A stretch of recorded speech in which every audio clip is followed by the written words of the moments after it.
Chapter number 8 is sound. So here first we will see types of views. Views की कई types होती हैं. पहली टाइप है व्यू की इलेक्ट्रोमैग्नेटिक व्यू. ये टाइप हम लोग देख चुके हैं. इलेक्ट्रोमैग्नेटिक व्यूज़ किस तरीके से प्रोड्यूस होती हैं. These are produced due to periodic vibrations in electric and magnetic fields. जब एक इलेक्ट्रिक चार्ज एक्सेलरेट करता है तो इलेक्ट्रिक फील्ड वैरी होता है. Varying electric field varying magnetic field produce करेगा, which in turn produces varying electric field. This varying electric field will produce varying magnetic field. तो periodic vibrations electric और magnetic fields के electromagnetic waves को generate करते हैं. Electromagnetic waves किसी भी material medium से पास हो सकती हैं, लेकिन मीडियम इनके प्रोपगेशन के लिए इसेंशियल नहीं है, ज़रूरी नहीं है. विदाउट मीडियम भी इलेक्ट्रोमैग्नेटिक वेव्स प्रोपगेट कर सकते हैं. दूसरी टाइप है वेव की दूसरी टाइप है मैकेनिकल वेव. इलेक्ट्रोमैग्नेटिक वेव्स को प्रोपगेशन के लिए मीडियम की ज़रूरत नहीं होती है. विदाउट मीडियम भी इलेक्ट्रोमैग्नेटिक वेव्स प्रोपगेट कर सकती हैं. मैकेनिकल वेव्स ऐसी वेव्स होती हैं जिन्हें प्रोपगेशन के लिए मीडियम इसेंशियल होता है, मीडियम ज़रूरी है. यानी मीडियम के बगैर ये वेव्स प्रोपगेट नहीं कर सकती. फॉर एग्जांपल वाटर वेव्स जो वाटर सरफेस के ऊपर बनती हैं, एक स्ट्रेच्ड स्ट्रिंग के ऊपर जो वेव सेटअप होती है, या साउंड वेव, सेस्मिक वेव्स, ये मैकेनिकल वेव्स हैं. इन तमाम वेव्स को मीडियम की ज़रूरत होती है फॉर प्रोपगेशन. तीसरी टाइप है वेव की matter wave.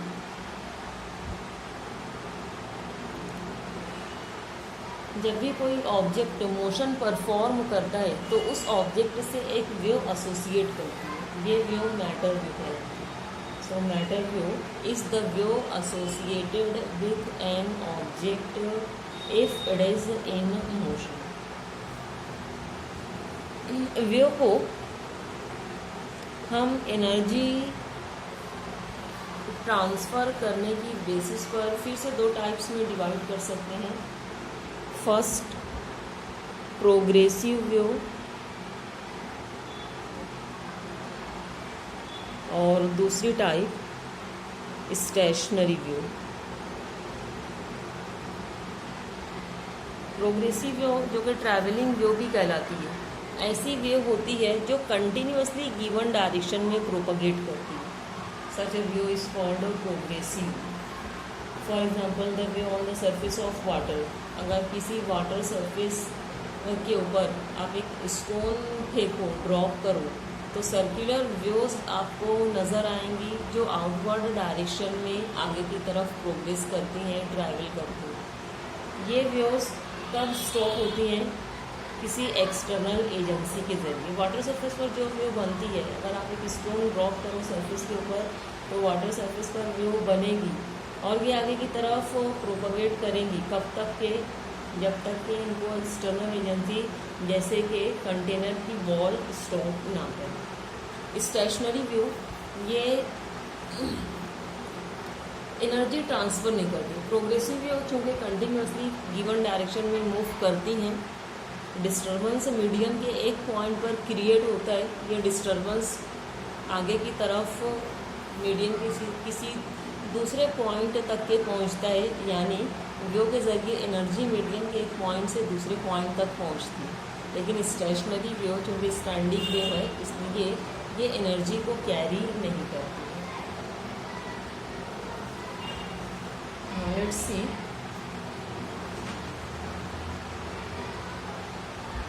The equation for progressive wave.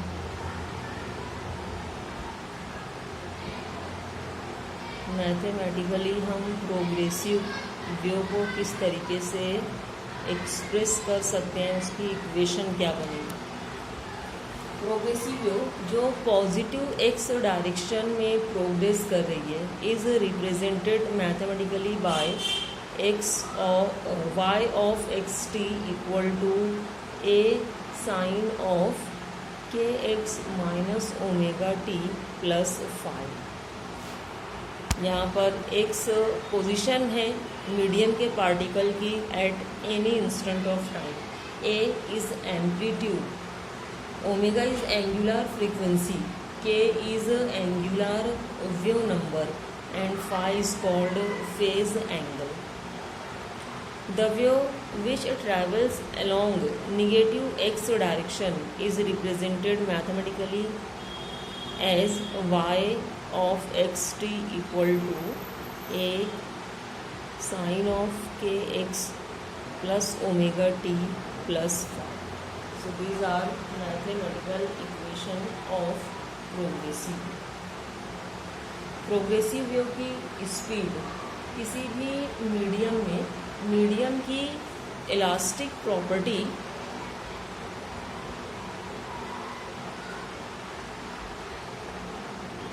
और मीडियम की डेंसिटी के ऊपर डिपेंड करती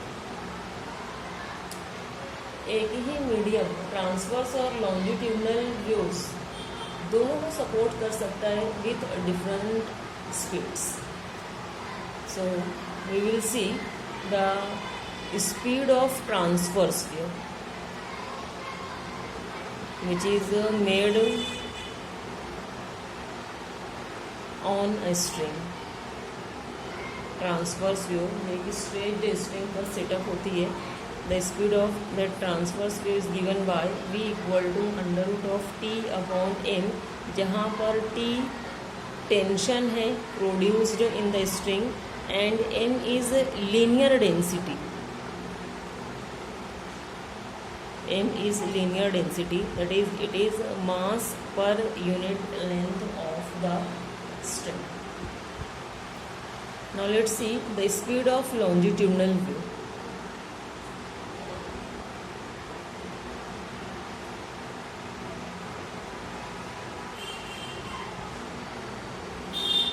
Longitudinal wave की speed was given by Newton. This is called Newton's formula for longitudinal wave's velocity.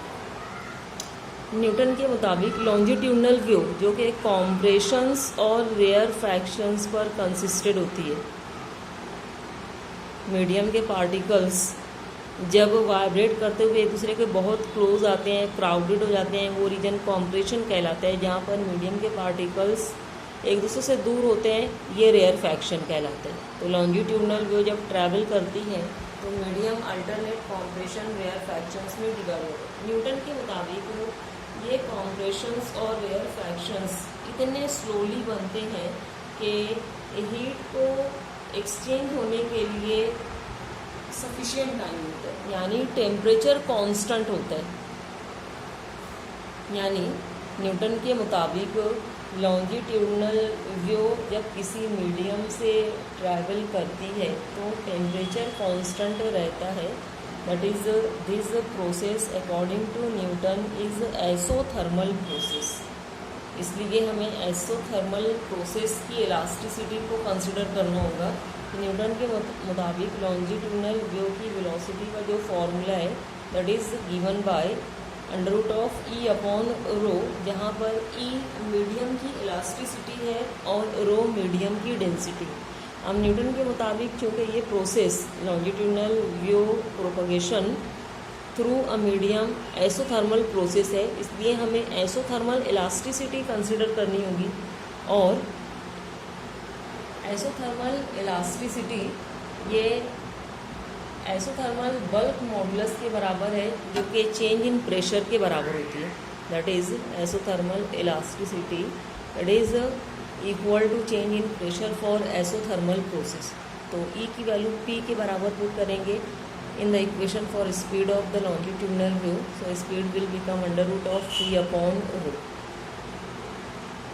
Pressure it is equal to h d into rho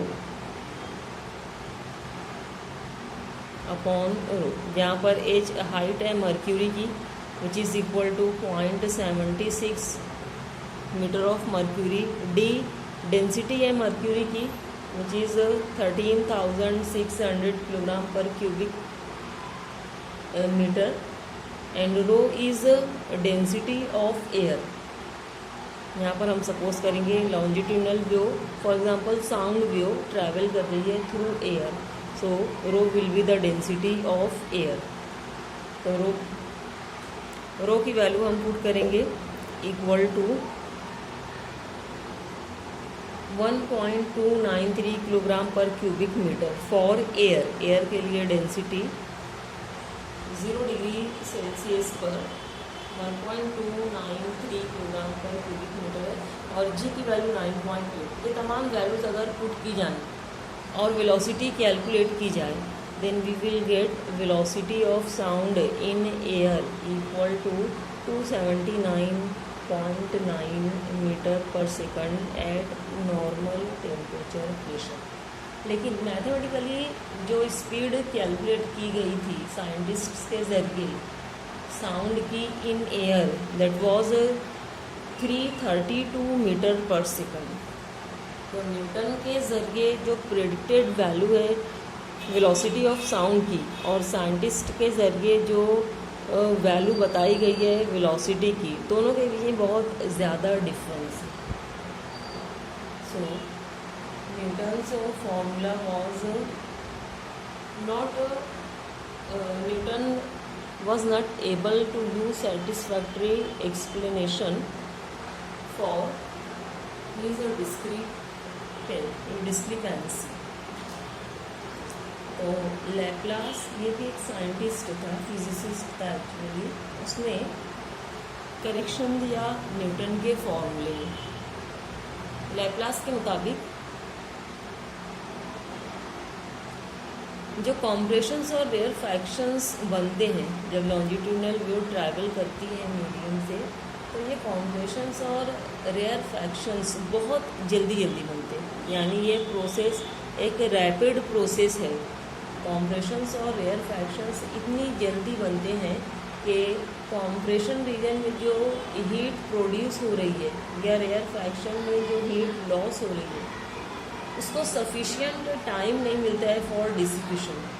यानी total heat content तो constant है, यानी कि ये प्रोसेस एडियाबैटिक प्रोसेस होगा। According to Laplace the propagation of sound through air is an adiabatic process.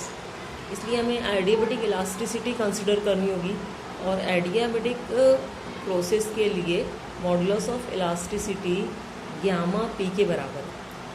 इससे पहले हमने देखा था आइसोथर्मल प्रोसेस के लिए मॉडुलस ऑफ इलास्टिसिटी क्या था, it was equal to change in pressure.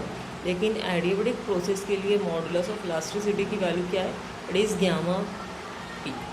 Velocity की इक्वेशन में ई की वैल्यू पुट करेंगे। वेलोसिटी की इक्वेशन क्या थी, under root of E upon rho. Adiabatic process के लिए ई की value gamma P upon rho. P की वैल्यू फिर से पुट करेंगे equal to what was P, H D G upon rho. और एयर चूँकि डायटोमिक गैस है और डायटोमिक गैस के लिए एडियाबैटिक इंडेक्स गामा जो कि specific heat at constant pressure और specific heat at constant volume का रेशो होता है। गामा Cp अपॉन Cv के बराबर होता है। For diatomic gas it is equal to 1.41। तो इस इक्वेशन में गामा की वैल्यू 1.41 पुट करेंगे। H which is height of the mercury 0.76 metre. D density है मर्क्यूरी की 13,000 किलोग्राम पर क्यूबिक मीटर। जी की वैल्यू 9.8 और एयर के लिए डेंसिटी 1.293। ये तमाम वैल्यूज़ पुट करके अगर वेलोसिटी का कैलकुलेशन किया जाए then velocity will be equal to 332.3 metre per second. This the value by Laplace and it is in close agreement with the value experimental value of velocity of sound 332। So Laplace correction made to Newton's formula give the value of velocity of sound in air.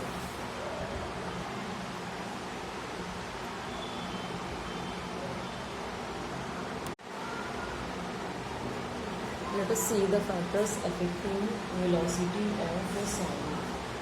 Sound की velocity को कौन कौन से factors affect करते हैं. Laplace formula for velocity of sound हमें मालूम है. क्या है formula? v √of gamma p upon rho, जहाँ पर रो डेंसिटी.